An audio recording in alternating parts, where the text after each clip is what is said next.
Hey guys, so before I start, first of all, just want to say thanks for coming along.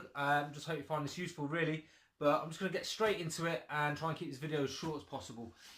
So basically, I've got a combi boiler, and with the combi boiler, the pressure needs to be correct.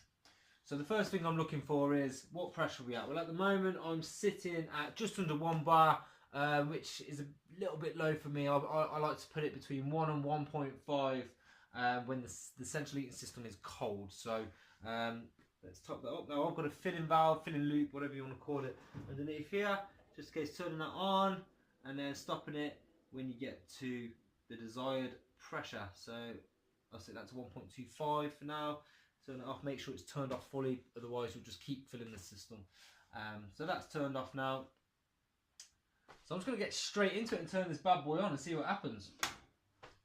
First time it's been turned on this year, so I don't even know it's going to work, but listen, right, so basically the most common problem that we come across every single year that we get most phone calls about is the pressure keeps going on the boiler. Now that could be down to a couple of different things, but one thing that you need to do to look out for this when you first turn your boiler on is, we've just set this to be 1.25, we've turned the heating system on, and we just need to pay attention to what happens to that needle. If the needle goes all the way up to 3, then when you then turn the boiler off, that's then going to drop all the way back down to 0, and there's a really straightforward repair that we can do on the boiler to sort that out. So if you're getting pressure loss all of a sudden when you turn your heating system off, 9 times out of 10 it's a very straightforward fix, so don't panic on that one. So let's get to the next stage. We'll come back to the needle in a minute. I'm just going to hit pause on this and we'll see you in a sec. So, for the purpose of the video, for educational reasons, we're going to pretend that this radiator is only hot halfway up. Okay, so this is cold. That's just down to a bit of trapped air, so we just need to release that. Now, one thing you need to be aware of is, obviously we pressurised the boiler earlier. As soon as we start releasing air, that pressure gauge is going to drop down. So really you should turn the boiler off before you do this, just to give you a heads up. Okay, so the vents are either going to be on the right hand side of the radiator, the left hand side of the radiator, or they're going to be on the back somewhere. So mine are on the back. So make sure you get your toilet roll and the vent key, and you are fully prepared for the water to come out. There's a good chance that the water that comes out is going to be black, and if you get that on your carpets, it's an absolute nightmare to get off.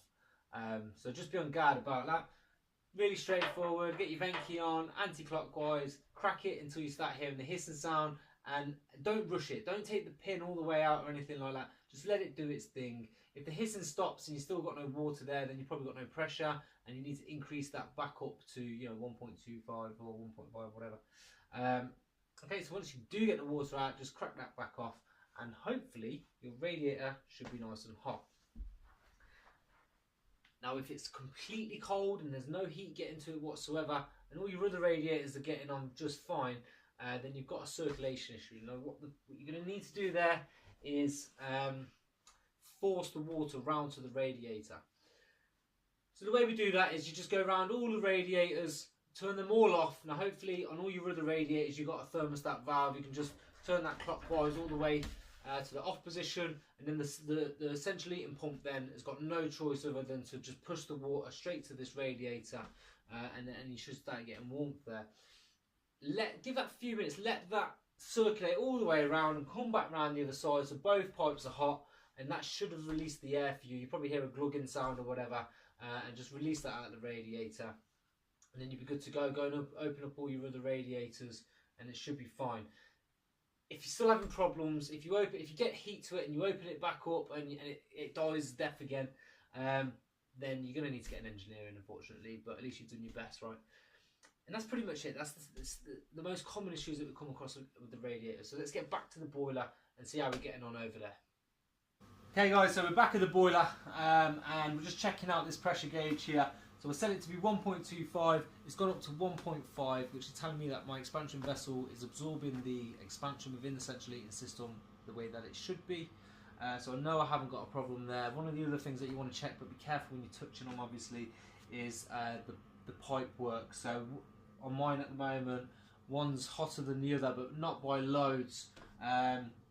If you've got one that's really hot and then one that's really cold, then that tells me you've got a circulation issue somewhere on the system, and you're going to need to get that checked out. Just a quick tip as well. At the moment, my boiler thermostat is set quite high. Now, that would be great when it's -5 outside, but at the moment, well, I mean, at the moment it's about 15 degrees. But, you know, when we start turning the heating systems on, it's probably going to be about 10 degrees on average for probably about 8 weeks, 6 to 8 weeks or something like that. Now, if it's 10 degrees outside, you'd be surprised how little amount of heat, if that's the right way of saying it, you don't need as much heat to heat the house when it's 10 degrees outside. If it's -5 outside, then you're going to need the radiators to be a lot hotter. So I'm going to turn mine down to number 4. Now that translates to around about 50 degrees. If you've got a boiler where you can set it to be a particular temperature, then around about 50 degrees is ideal when it's around about 10 degrees outside.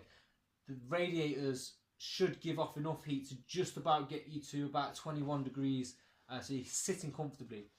If your boiler thermostat is set too high, consider this. If your boiler is set too high, your radiators are going to get red hot, which means that you're burning more gas than what you need to get them radiators up to temperature. Your boiler thermostat your room thermostat is going to turn the boiler off when it says, right, okay, this room is up to temperature, turn off please. But because your radiators are still really hot, they're going to produce more heat than what's required, and then you're going to be sitting there uncomfortable, too hot, you've wasted money to get to that temperature, and it just defeats the whole object. So 50 degrees when it's 10 degrees outside, most heating systems, that's about right. It's going to give you a nice comfortable air temperature. Now guys, that's it really. It's straightforward, but if you do come across any of them issues, then hopefully it saves you a call out and an hourly charge for a gas engineer.